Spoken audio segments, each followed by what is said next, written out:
अब एक पिता के द्वारा क्या किया जा रहा है, पहले उसको भी जानना बेहद जरूरी है। देखें पिता के द्वारा क्या किया जा रहा है, ये जमीन को बेच दिया जा रहा है। जाते हैं वो क्या करते हैं, बेच देते हैं। मतलब जितना भी हक है इससे वो बेचते जा रहे हैं, बेचते जा रहे हैं। परिवार वाला जो है वो देख रहे हैं और उनके पास जो उनको समझ में नहीं आ रहा है कि उनको क्या करना चाहिए। माता है, बेटी है, पत्नी है, ठीक है, तो बेटा है, तो ये सभी लोग क्या कर रहे हैं, वो देख रहे हैं, उसको जान रहे हैं, लेकिन उनको समझ में नहीं आ रहा कि आखिर उनके पास क्या विकल्प है, क्या स्टेप लेना चाहिए, क्या करना चाहिए। अक्सर ऐसा देखा गया कि घर में जो प्रॉपर्टी होता है वो पिता के नाम दर्ज होता है, दादा के नाम दर्ज होता है। तो जिनके नाम दर्ज होता है वो अपने आप को मालिक समझते हैं। लेकिन क्या हमारा कानून ये कहता है कि, क्या हमारा ये कानून कहता है कि जिनके नाम प्रॉपर्टी दर्ज है वो उस प्रॉपर्टी का मालिक है? बिल्कुल नहीं है ऐसा।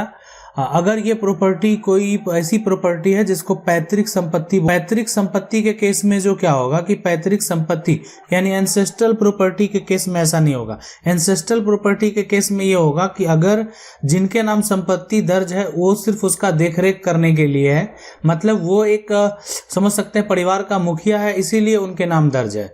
बाकी जो उस परिवार के उत्तराधिकारी हैं उसमें उसका भी उतना ही हक है जिसके नाम दर्ज है। अगर उसका जो हक है और जो उत्तराधिकारी हैं सभी का हक यहाँ पर बराबर होगा। अगर आप नहीं समझे तो फिर से समझ लें कि यहाँ पर ये जो जमीन है इसमें इसको अगर हक की बात किया जाए, अब इसमें एक्चुअली होता क्या है कि अगर ये प्रॉपर्टी है तो इसमें अगर ये प्रॉपर्टी जो है इस व्यक्ति के नाम दर्ज है और वो व्यक्ति जो है अगर पिता है तो उस केस में होगा क्या, यहाँ पर इसको कितने भागों में बांटा जाएगा आप देख सकते हैं। इसमें एक हक इनका होगा, एक हक इनका होगा, इनका होगा, इनका होगा, और ये जो पिता है ना इनका भी वहां पर कानूनी अधिकार उतना ही होगा। तो सभी का जो हक होगा वो बराबर होगा, यानी इक्विवेलेंट जो है, यानी ये हक है सभी का। लेकिन अब इसमें से अगर ये व्यक्ति के द्वारा बेचा जाता है तो ये इतने शेयर, इतने हक को बेच सकते हैं जो उनका हक है, कानूनी अधिकार है। लेकिन ये पूरे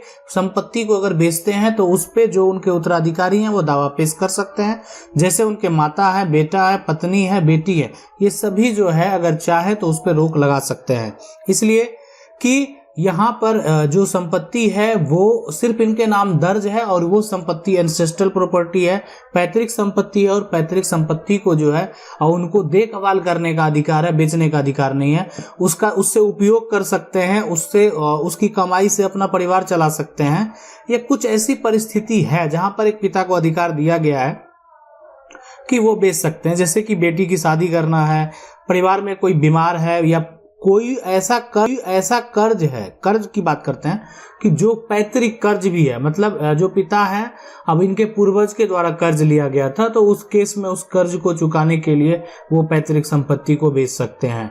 बेटा जो है, बेटी है, बालिक है, और अगर वो दावा करता है कि हमको पैतृक संपत्ति में मेरा हक चाहिए तो वो अपना हक कानूनी तरीके से प्राप्त कर सकता है, पार्टीशन कभी भी करवा सकता है, इसीलिए कि पैतृक संपत्ति में उनका अधिकार जो है वो बराबर का है।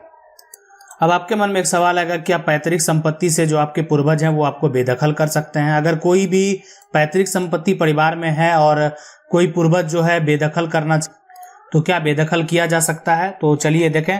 अगर कोई पैतृक संपत्ति है और मान लेते हैं कि जो यहाँ पर बेटा है, बेटी है, अगर इस बेटा से संबंध जो है पिता का अच्छा नहीं है, किसी कारणवश हो सकता है, या कोई और बेटा है उससे अच्छा है, इस बेटा से अच्छा नहीं है, बहुत घर में ऐसा आप देखते होंगे। तो अगर इसको एक जो है पिता चाह रहा है कि इसको क्या करना, बेदखल करना, कि हम इसको अब जो है ना अपनी संपत्ति में से कुछ नहीं देंगे, तो क्या ये संभव है? तो यह जो है ना संभव है ना। आप सोच रहे होंगे क्या होगा, ये संभव नहीं है, ये संभव नहीं है। पैतृक संपत्ति है, आप जो है बेदखल नहीं कर सकते हैं। अगर ये पूर्वज की संपत्ति है आप इनको जो है बेदखल नहीं कर सकते हैं। अगला मन में सवाल आता होगा कि क्या पैतृक संपत्ति को अगर कोई बेचने के लिए जो है बेच दिया, परिवार का सदस्य बेच दिया, आपको लग रहा है कि ये गलत किया है ना, गलत किया, तो क्या ये आप इस पे रोक लगा सकते हैं? और ये रोक कब तक लगा सकते हैं, है ना? तो देखें, ये इसके लिए जो है ना 3 साल के भीतर आपको जो है एक समय सीमा दिया गया कि एंसेस्ट्रल प्रॉपर्टी को अगर बेचा जा रहा है तो 3 साल के भीतर अगर आप रोक लगाना चाहते हैं तो रोक लगा सकते हैं। उसके बाद तो फिर आपको दिक्कत हो जाएगा, समस्या हो जाएगा, ठीक है। अब यहाँ पर मन में सवाल आएगा कि अधिकार कब से शुरू होता है। तो ये समझ लें कि अगर ये जमीन ये जो है पैतृक है तो जन्म से अधिकार शुरू हो जाएगा, मतलब जो अधिकार होगा वो जन्म से होगा। तो समय आने पर इसमें बहुत सारा बदलाव भी किया गया। पहले ये जो पैतृक संपत्ति है ना, जिसको हम बोल रहे हैं कि एक पिता के द्वारा नहीं बेचा जा सकता है और सिर्फ वो देख रेख करने के लिए है, यहाँ पर ये जो बेटी है, इसलिए कि आपको पता है कि बेटा है तो बेटा तो शुरू से उत्तराधिकारी रहा ही है और बेटे को तो हक मिलना ही है। लेकिन इस बेटी का अगर हक की बात करें तो उसमें ये ऐसा नहीं कि अब बेटी भी अगर चाहे तो वो अपना हक का दावा कर सकती है।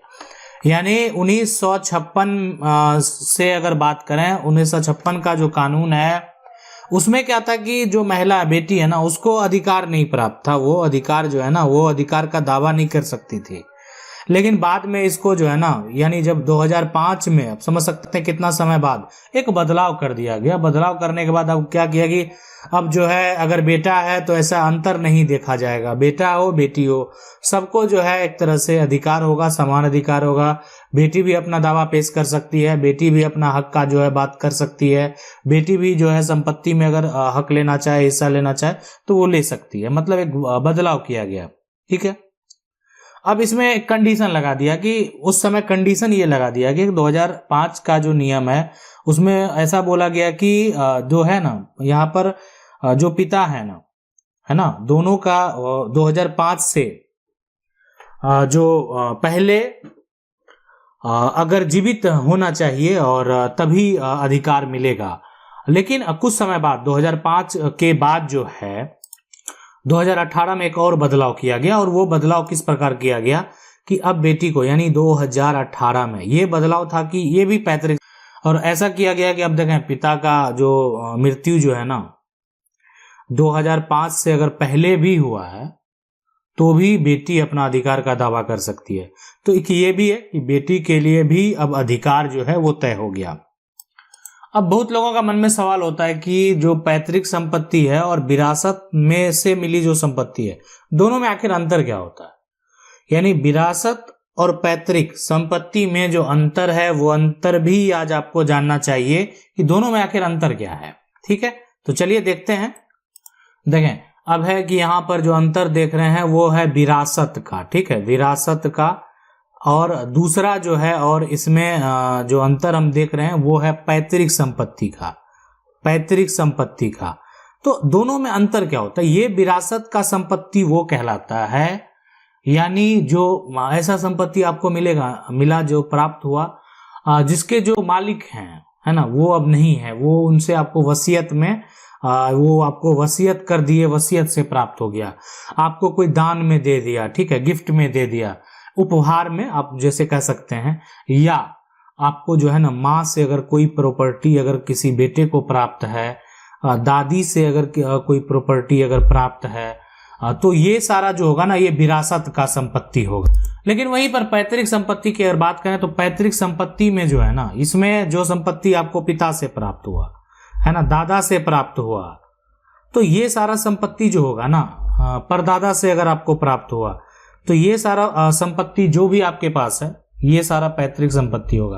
तो पैतृक संपत्ति का अधिकार और विरासत में मिली जो संपत्ति है दोनों में अंतर है। देखें विरासत में जो मिला हुआ संपत्ति है उस पे अगर बात करें यहाँ पर, तो जिसको भी प्राप्त हुआ, मान लेते हैं विरासत में इस बेटी को जो है ना, इस बेटी को अपने माँ से एक संपत्ति प्राप्त होता है, तो ये संपत्ति बेटी को जो है ना, पिता का जो संपत्ति प्राप्त हुआ वो तो पैतृक संपत्ति प्राप्त होगा, लेकिन माँ से अगर माँ का कोई संपत्ति माँ जो है बेटी को दे देती है तो यानी विरासत में जो है वो प्राप्त संपत्ति है और इस पे उनका पूरा अधिकार, उस बेटी का पूरा अधिकार है, उस पे किसी के द्वारा किसी प्रकार का कोई भी दावा नहीं किया जा सकता है। देखें अगर किसी के द्वारा परिवार में पैतृक संपत्ति को है ना, पैतृक संपत्ति को गलत तरीके से बेचता है तो उसके लिए आपको करना क्या पड़ेगा, तो उसके लिए जो है ना आपको मुकदमा करना पड़ेगा, वो है दीवानी मुकदमा, है ना। अब ये दीवानी मुकदमा करने के बाद, और ये भी अगर कोई बेच दिया है ना तो 3 साल के अंदर आप कर दें केस फाइल। आप अगर चाहते हैं कि गलत तरीके से बेचा गया है तो विलंब नहीं करना है, 3 साल के अंदर आप दीवानी मुकदमा जो है कर सकते हैं। अगर वो गलत तरीके से बेचा गया होगा तो वो संपत्ति को आप प्राप्त कर सकते हैं। आशा करते हैं वीडियो अच्छा लगा होगा। वीडियो को लाइक कर दें। चैनल को पहली बार देख रहे हैं सब्सक्राइब करके जो बेल आइकन है उसको जरूर दबा लें। मिलते हैं अगले वीडियो में, तब तक के लिए जय हिंद।